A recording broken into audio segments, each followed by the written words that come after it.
Has this ever happened to you? Hey honey, welcome to 5 Minute Lubes and More, where you drive them and we revive them.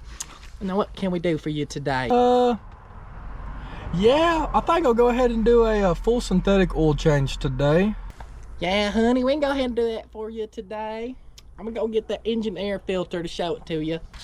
So this right here is that air filter. It's a little dirty. I don't know if you want to go ahead and replace it today. Yeah, I guess we'll go ahead and do that air filter since we're here. Why not? You already got it out. Yep, air filter bay 1. All right, honey, I'm just gonna go ahead and come on around and check that cabin air filter out for you. That's all right. This truck doesn't have a cabin air filter.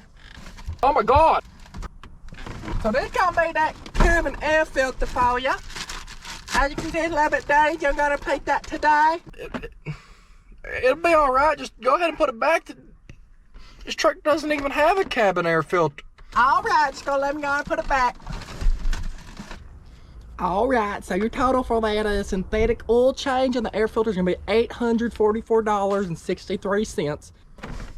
Oh my God! That much? For an oil change?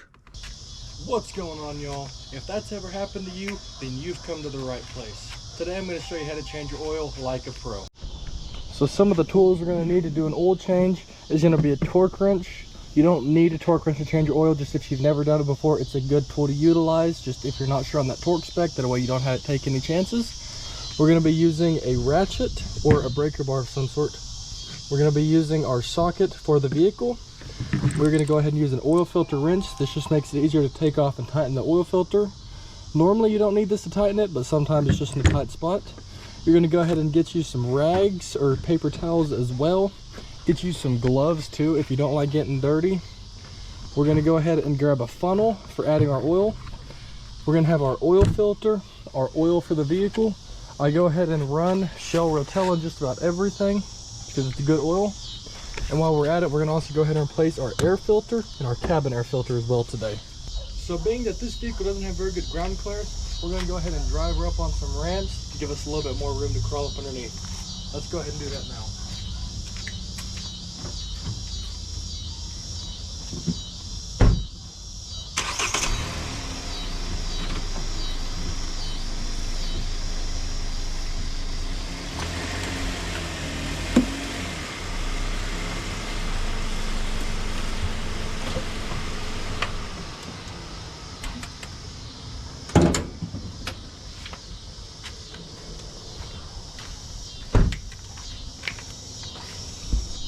Remember y'all, every time y'all pull up a vehicle on ramps, always set the parking brake and always put a block behind the rear wheel. All right y'all, now that we got the vehicle up on the ramps and the wheels chocked, we're gonna go ahead and pop the hood. So, go and set that hood prop in place, and the first thing you want to do and change your oil is you want to go ahead and loosen up that drain or that fill plug. The reason you loosen that up is because it creates a vacuum and allows the oil to flow out a little bit better. All right y'all, so the next thing we're gonna go ahead and do is we're gonna come underneath the car and we're gonna locate our oil drain plug. So this right here is gonna be our oil drain plug, and a lot of the ways you can tell is, for one, you can kind of see how it's a pan. Transmissions, they do sometimes have pans, but as you can tell, this one's black, and there's also another identifier by that the oil filter is right here next to the pan. And you're going to look and see what side of the engine bay your transmission's on if it is a front mounted vehicle, if it is a front wheel drive vehicle. So this right here is going to be our oil filter, and this is going to be our drain plug. So what we're going to go ahead and do is we're going to go ahead and position our drain pan into place. So we got that drain pan position into place. We're going to take our ratchet with our socket on it. We're going to put it on that drain plug. We're going to go ahead and spin it over to the left. Normally on a front mounted vehicle, if the drain pan is facing towards the rear, the left is going to be towards the driver's side, going up towards the driver's side. We got it broke loose now.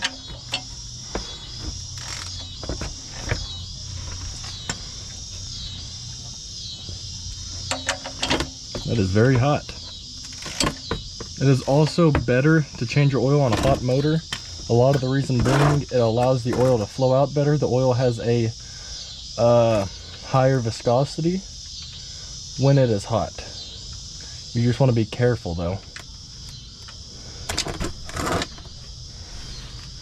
And take that drain plug out here. Just go ahead and set it right here in a safe spot. All right, y'all, so while that oil is draining, we're gonna go ahead and reach up here and we're gonna go ahead and loosen our oil filter. We're gonna go ahead and put our wrench this away, pull it back towards us. Normally break free pretty easily just like that, as long as it was done properly the time before.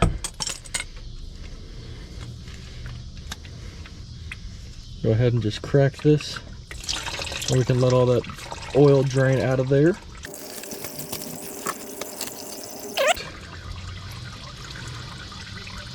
There's a lot of tricks that people do for these, like they'll take a solo cup, and a lot of times you can take the solo cup and wrap it around the filter and it'll catch a lot of that oil, that way you don't get it on you. Or you can just take a rag. That's the way I normally do. You drain a lot of that oil out of there. And a lot of oil pans, they have a spot for you to put the oil filter, but this one does not. An important thing you want to make sure to check whenever you pull that oil filter out is you want to make sure that gasket comes with it. Because sometimes that gasket right there, it'll get stuck up here on this mounting surface. And then if you're not paying attention, you put that new filter on, you can get what's called a double gasket, and that won't seal properly, and it'll cause you to leak oil. All right, y'all. So while that oil is working on draining, we're gonna go ahead and prep our new oil filter. And the way you do that is you take some of your new oil. This is the way I like to do it, and then you just dump a little bit in here, kind of get some on that edge. Which some vehicles like trucks or like my Dodge Ram Cummins, I like to pre-fill the filter. Just that way it's not a dry start, but this little vehicle, it's not gonna make a difference. But I like to put a little bit of oil right here, and I just stick my finger there and rub it on that gasket. And the reason we do that is it lubes up the gasket for next time. That way it is not difficult taking off that filter. It just pops right off just like it did today. Right, y'all, so we're gonna go ahead and come back underneath the vehicle and take our oil filter. We're gonna go ahead and put it up here, and we're just gonna spin it on like so. Now that we got it on there, we're going to take our hand with our rag, or your rag gives you a better grip, and we're going to go ahead and do about a 1/2 to 3/4 turn. All right. That right there is just about all we need.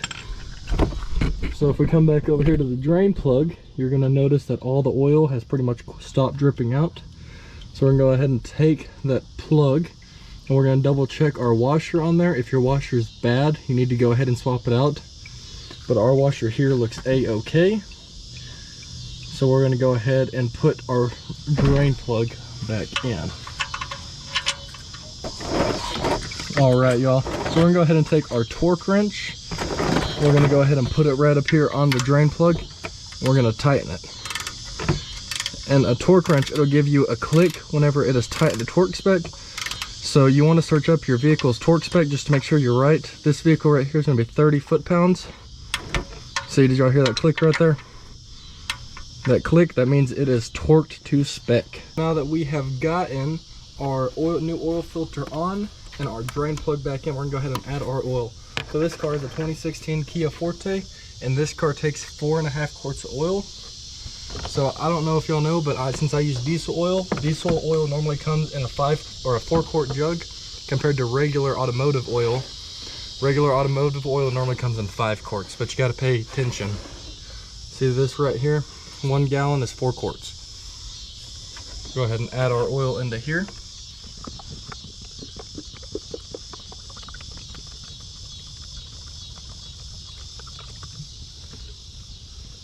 So I don't know if y'all guys know this, but most oil jugs, they've got a clear bar right here on the back, and you can see your level. So I just went ahead and added about another 1/2 quart to this thingy, or to this this jug right here.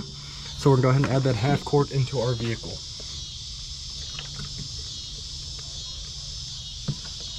So now that we've got that oil in there, we're gonna go ahead and remove our funnel.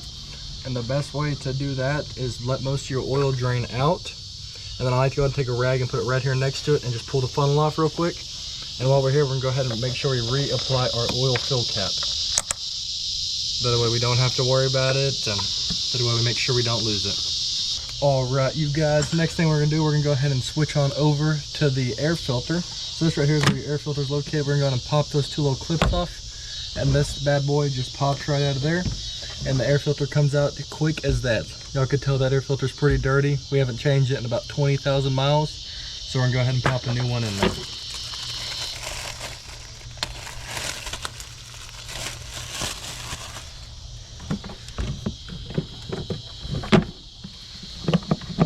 Slide this between those little locks down there. We'll go ahead and relatch it up. And just like that, we have swapped out our air filter successfully. Right, y'all, so we're gonna go ahead and just double check our oil level real fast. So the way you do that is you take your oil stick, you pull it out, you wipe that oil off, and then you reinsert the dipstick and you pull it out, and that's your check. So as y'all can see, there is oil on that dipstick. This is not a final check. That's not how you fully check your oil, because we haven't started it up yet, and we're also not on level ground. I just like to start up before I back the car off the ramps, just to double check and show that there is a little bit of oil on that dipstick. So we're gonna go ahead and back the car off the ramps, and we'll do our final check. All right, y'all. So we're gonna go ahead and make sure to move everything up underneath the car, and then we're gonna go ahead and back this car off the ramps.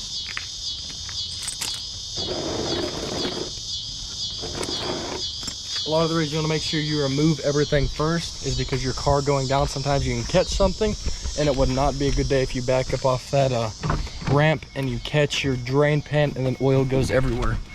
So now we're going to come on inside the car. We're going to release our parking brake. Go ahead and start the vehicle up, which if your vehicle has an oil pressure light, you want to make sure you go watch that, which this vehicle does not have an oil pressure light. So we're gonna go ahead and start the car up.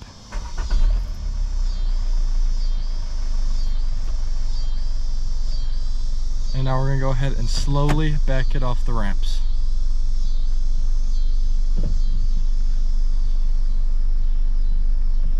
All right, we can go ahead and kill the car, y'all. All right, you guys, now that the vehicle's back on level ground, we're gonna go ahead and pull our dipstick out. As you remember, wipe it, reinsert it, and then we can check it. And as you guys can see, our oil level is good. Now we can go ahead and reinsert it. And we are done, y'all. That is how you change oil like a pro. So if you guys enjoyed this video, or if you learned something new today, if you feel confident to go out there and change your oil and oil, why don't you go ahead and drop a like down below and subscribe. If you've got any questions, feel free to ask me in the comments. I'll do my best to respond to every one of y'all. And anyways, I'll go ahead and see you guys later.